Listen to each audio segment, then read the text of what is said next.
Hello, and it is a good morning right now. It is early in the morning at the office.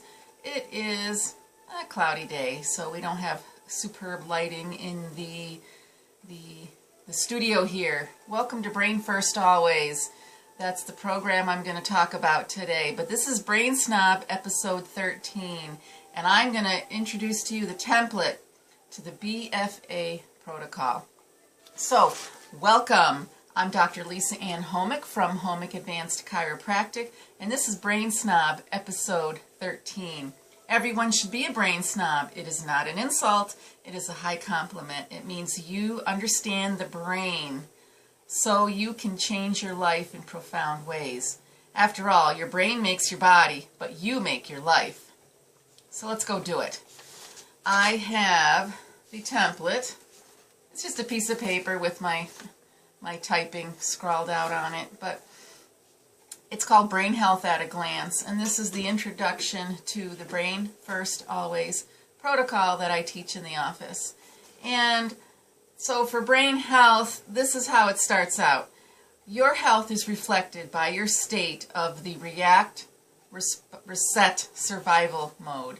So my favorite two words are react, reset. Your body's always reacting, and it needs to always reset. React, reset. It is the survival mode. It's the defense mechanism where your limbic system will kick in and allow your body to move quickly, get blood flow to your extremities, not digestion, that shuts right down. So the normal everyday body functions shut down so you can get away from danger. So your heart rate is going to speed up, your breathing is going to be deeper so you can get oxygen to your limbs. And this is a survival mechanism that helps you deal with danger. We don't live in danger every day. We do have stress, and sometimes the body gets confused, and we need to get this stress situation under control. Because if you're always in survival mode, you're losing out on resetting mode, and we want to get back to resetting. So if you have an overwhelmed react, reset, survival mode, you're going to have signs of brain impairment. I have 5 signs. They are very generic, but I think they're important. They are symptoms, and I can't stand the word symptoms. I got to put that on my list, because symptoms, if you're lucky to have them, not everybody's lucky. Some people just drop dead without any warning. That is sad. If you have a symptom, you're very lucky, but you have to not stop the symptom. You've got to understand how your systems are involved, because when your systems are stressed, they are getting tired and fatigued, and we need to get back to reset mode. Here are the simple signs of brain impairment: fatigue, stiff joints, digestive problems, high blood pressure, and brain fog. And I include with that anxiousness and frustration over the brain fog, because people get anxious very easily.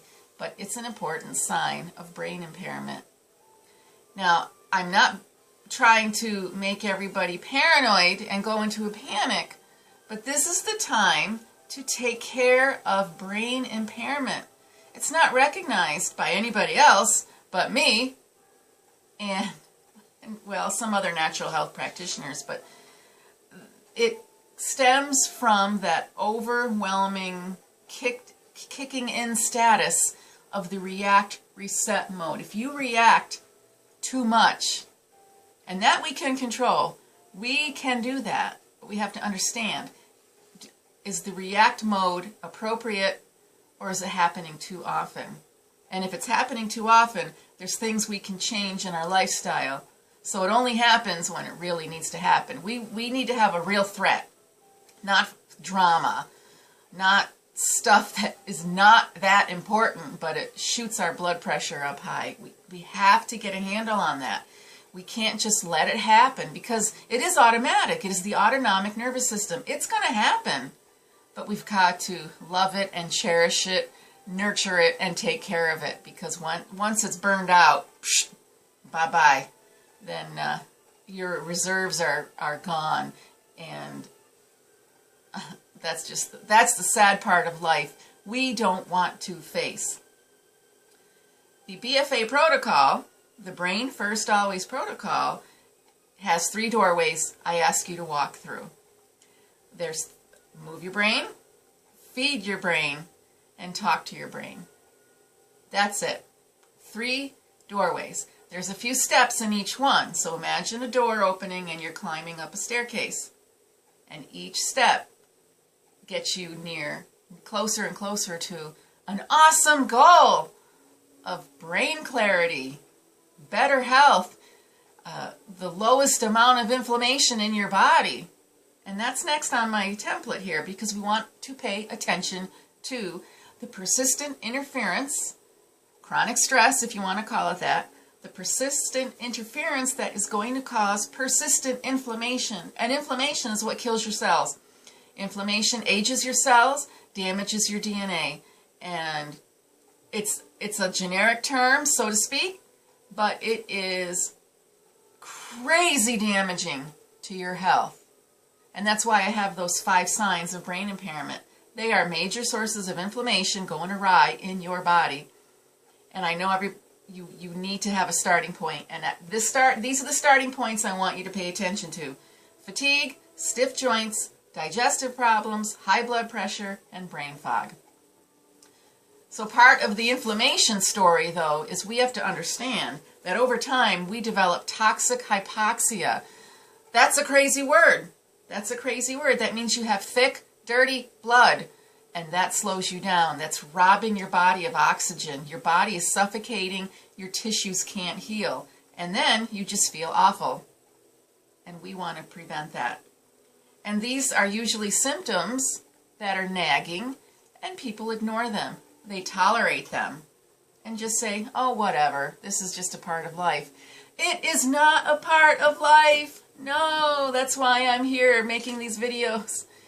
This is the time to make it into a wonderful change, a very wonderful change.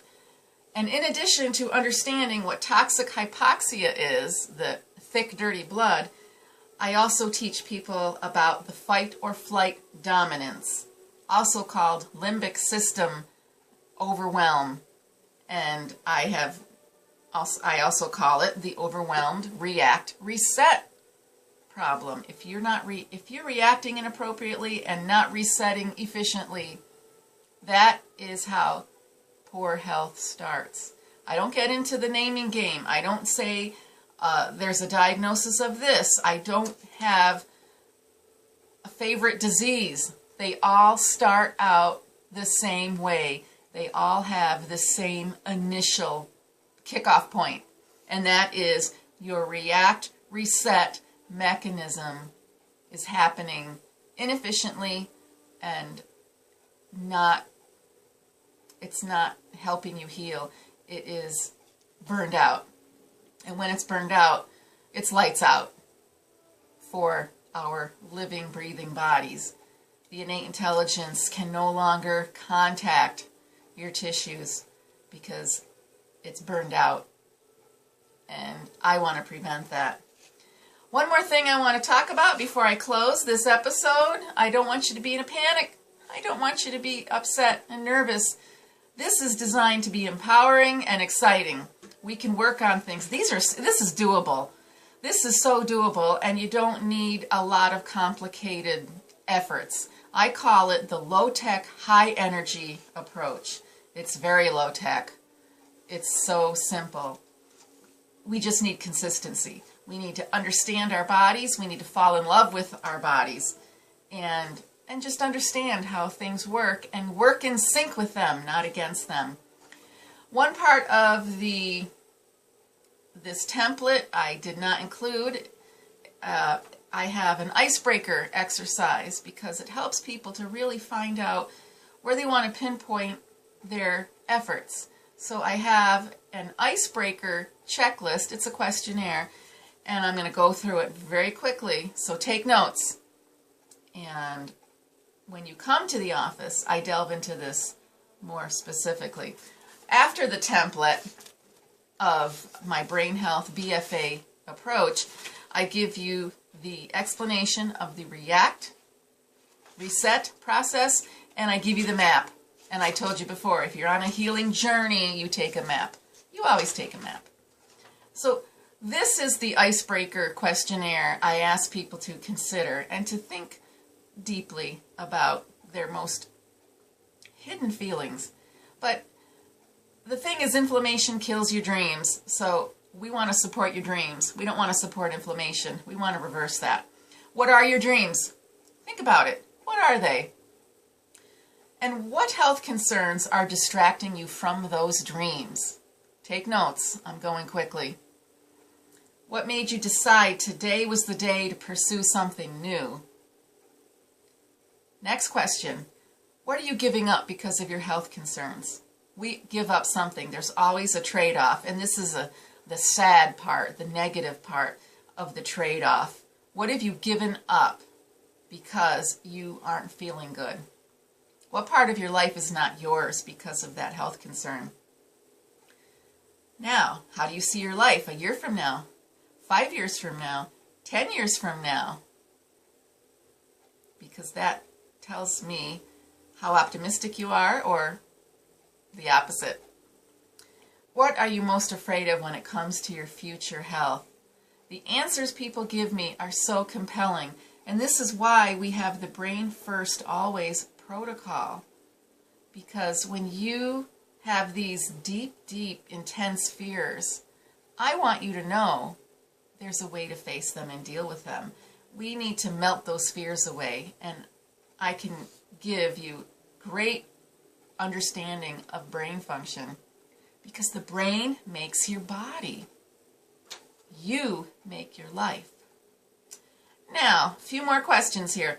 You can't make good decisions if your brain's inflamed.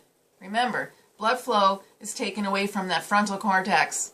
You can't make good decisions when you're so stressed out and that fight or flight is driving the blood to the rest of your limbs, not your brain. So what activities would you like to do better? It takes a conscious effort of thinking. What would you like to do better?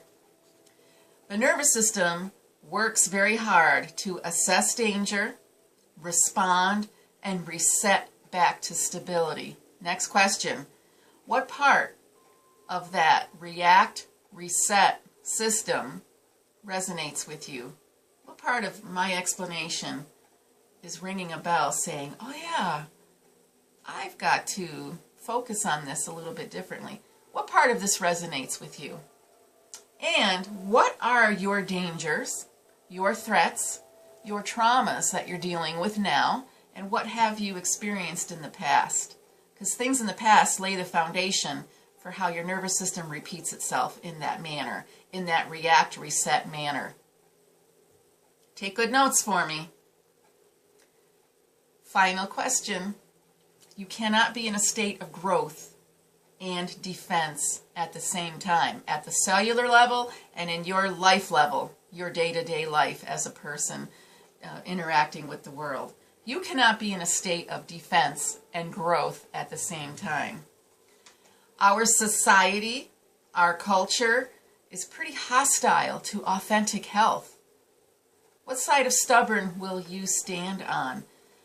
And we can get into a deep discussion about this, because there's many avenues in our day-to-day life where we get almost verbally attacked and looked down upon for trying to do things to better our brain. It's not in our culture, and that's sad. That's really sad. There are a lot of things, and I won't go into them now. It's too depressing, but we go beyond that. We're not going to stay in a depression state of mind. We are in the optimistic state of mind of brain first always. That is my goal. So, I'm closing the video for today. I want to get you thinking. I don't always connect the dots in these videos. When you come into the office, you will be able to connect the dots. But keep watching the videos, because they will prepare you for the BFA program. And I want it to be a fun journey. So let's dive in to a better future with a better brain. Learn how to move your brain, feed your brain, and talk to your brain. How do you do that? Visit the office. Read my blog. It's called createpurpose.com. Watch the orientation video. Start a conversation in the comments section below. Hit the subscribe button so you can follow along. Get the bell. Click on that so you get notifications of when I have a new video ready to go. And become a brain snob, because you can become that positive ripple effect in your community. Thanks for watching.